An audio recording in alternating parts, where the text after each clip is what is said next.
press the bell icon on the YouTube app and never miss सभी को जय हिंद दोस्तों, आप सभी का हार्दिक स्वागत है जय हिंद रिएक्शंस पर। तो आज हम आपके लिए बहुत ही इंपॉर्टेंट और एक दमदार वीडियो लेकर आए जिसमें आप देखेंगे भारत की दो बहादुर बेटियां। एक तरफ आप देखेंगे मशहूर पत्रकार अंजू पंकज जी को, जिनकी स्पेशल गेस्ट होंगी भारत की बेटी और हिंदुस्तानी शेरनी सुप्रीम कोर्ट की दबंग वकील नाजिया लाई खान जी। तो ये वीडियो काफी इंटरेस्टिंग होगी, आपको बहुत कुछ जानने को मिलेगा, तो इसे अंत तक देखें और चैनल पे नए हैं तो चैनल को सब्सक्राइब कर दें ताकि हम आपके लिए लेटेस्ट इंटरेस्टिंग और नॉलेजेबल वीडियोस लाते रहें। तो चलिए पहले ये वीडियो देखते हैं और अंत में इसके बारे में बात करेंगे।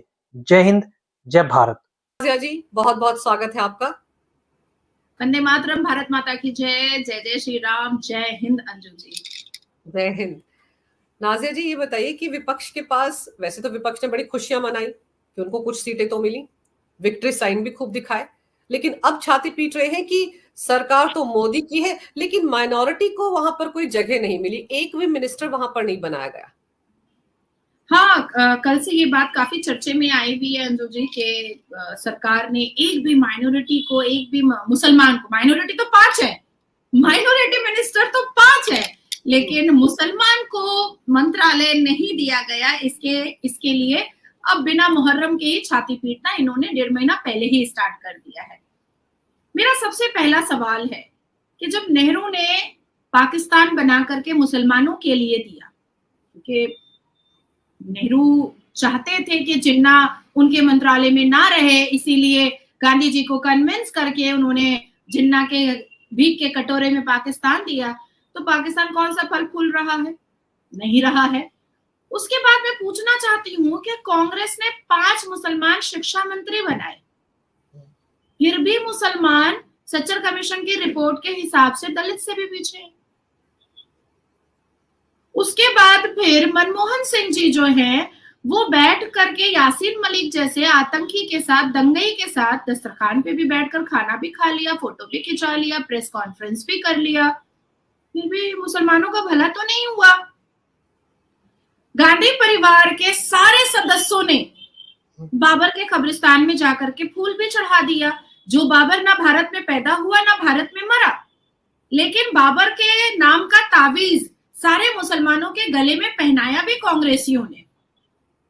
जिस औरंगजेब से भारतवासियों का कोई लेना देना नहीं था, जिसने भारत का बुरा करने के लिए अपनी सारी हदों को पार किया था, उस औरंगजेब के नाम पर ठरकजेबों की पैदाइश भी हुई हमारे भारत में, लेकिन मुसलमानों का भला नहीं हुआ।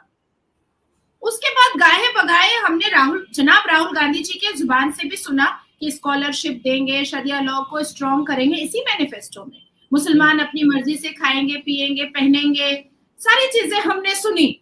लेकिन क्या कभी मुसलमानों से, राहुल गांधी तो पढ़े लिखे हैं, बाहर से पढ़कर आए हैं, बहुत अच्छे ब्राइट स्टूडेंट रहे हैं, तो मैं ये जानना चाहती हूँ कि 20 साल पहले भी वो नासमझ थे और अभी भी नासमझ है। जो मुसलमान हमेशा मदरसे के फेवर में लुंगी डांस करता है, जो मुसलमान हिजाब के फेवर में लुंगी डांस करता है, जो मुसलमान शरिया लॉ के फेवर में लुंगी डांस करता है, वो इस स्कॉलरशिप का करेगा क्या?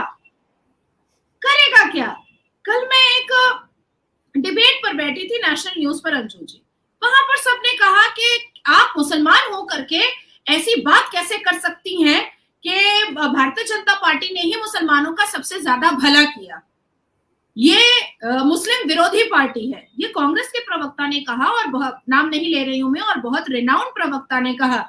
तब मैंने उनसे पूछा कि मुस्लिम इत्तेहादुल मुस्लिमीन पार्टी जो असदुद्दीन अवैसी की है, ये उनका पूरा डेटा मैं लेकर के बैठी हूं, एक मामूली कार्यकर्ता भी हिंदू नहीं है, और 40 साल में इनके अब्बू जान ने भी किसी हिंदू को टिकट नहीं दिया, इनके चचा जान ने भी किसी हिंदू को टिकट नहीं दिया, असदुद्दीन अवैसी साहब ने भी किसी हिंदू को टिकट नहीं दिया, अकबरुद्दीन अवैसी साहब ने भी किसी हिंदू को टिकट नहीं दिया। अल्लाहू अकबर। और उसके बाद फिर एक मामूली कार्यकर्ता जो झंडा डंडा लेकर चलता है, वो भी हिंदू नहीं है। तो क्या असदुद्दीन अवैसी जी की पार्टी हिंदू विरोधी पार्टी है? सवाल तो मेरा क्लियर है। अब आते हैं, इसी भारत में एक पीस पार्टी है जो इलेक्शन कमीशन से रिकॉग्नाइज्ड है, विद स्टैंप चलती है, और उसका भी मैं पूरा डिटेल्स लेकर के बैठी हुई हूँ, पूरा लिस्ट लेकर के बैठी हुई हूँ। इन्होंने आज तक कभी भी किसी हिंदू को अपने पार्टी कार्यालय में फोन उठाने के लिए भी नहीं रखा है, और कभी भी इन्होंने टिकट भी नहीं दिया किसी हिंदू को।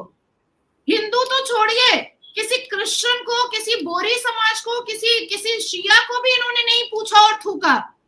तो मेरा जानना ये है, मेरा सवाल ये है कि क्या ऐसी पार्टियां जो मुसलमान के इत्तेहाद के लिए, मुसलमान के हक के जंग के लिए बनी हुई हैं, भारत में चल रही हैं और सीटें भी लेकर के आती हैं, तो क्या ये सारी पार्टियां हिंदू विरोधी पार्टियां हैं? और अगर हैं तो आर्टिकल 25 के ही हिसाब से जो नेहरू साहब ने अमेंडमेंट किया था, इन सब पार्टियों को तो खत्म कर देना चाहिए, क्योंकि रिलीजन, कास्ट और क्रीड के तहत पर कोई पॉलिटिकल पार्टी तो हमारे देश में नहीं चल सकती है। ये तो संविधान कह रहा है। संविधान का मतलब क्या होता है? सबको मिलाकर जो विधान चल रहा है उसी को संविधान बनाया गया। तो मेरा सवाल तो बहुत वाजिब है।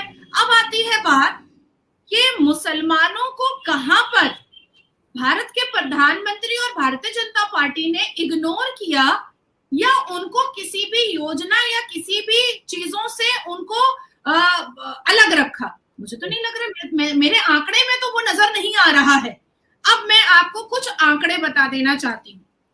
भारत के प्रधानमंत्री का Ayushman Bharat national health protection scheme आया, जिसमें 10 करोड़ भारत के वासियों को ये लाभ दिया गया और आयुष्मान भारत का कार्ड दिया गया, जिसमें 50 करोड़ बेनिफिशियरीज भी थे और 5 लाख रुपया का केयर हॉस्पिटलाइजेशन का उनको सुविधा मिला।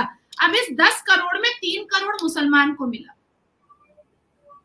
अब आते हैं प्रधानमंत्री आवास योजना।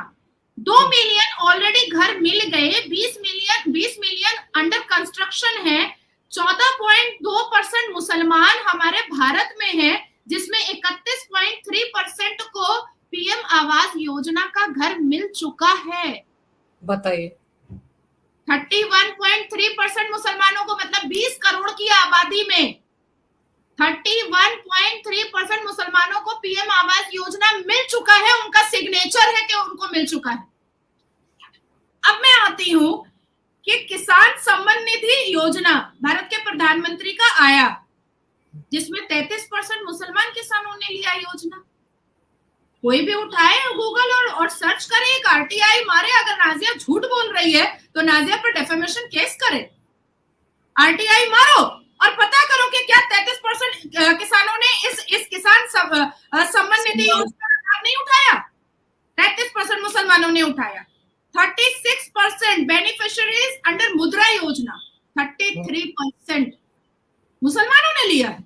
तो आशा करता हूँ कि वीडियो को आपने अंत तक देखा होगा और हमेशा की तरह अंजू पंकज जी के सवाल और नाज़िया इलाही खान जी का दमदार और बेबाक अंदाज से दिए गए जवाब आपको काफी पसंद आए होंगे। जहाँ पे आपने देखा भारत की बेटी नाज़िया खान कांग्रेस से काफी खफा नजर आई और कांग्रेस पे गुस्सा नजर आई, जहाँ पे उन्होंने जवाब दिया क्यों बीजेपी ने अपनी कैबिनेट में कोई भी मुस्लिम मंत्री नहीं रखा, और यहाँ तक ये भी कह दिया कि जो पीएम की जितनी भी योजनाएं थी उसका सबसे ज्यादा फायदा जो किसी ने उठाया तो वो मुस्लिम समुदाय ने उठाया। तो इसके बारे में आपके क्या विचार हैं? आप अपने विचार हमें कमेंट सेक्शन में लिखकर जरूर बताएं, और एक बार फिर चैनल पे नहीं है तो चैनल को सब्सक्राइब कर दें ताकि हम आपके लिए लेटेस्ट, इंटरेस्टिंग और दमदार वीडियोस लाते रहें। तो चलिए फिर मिलेंगे ऐसी किसी जबरदस्त और इंपॉर्टेंट वीडियो में। तब तक अपना ध्यान रखिए।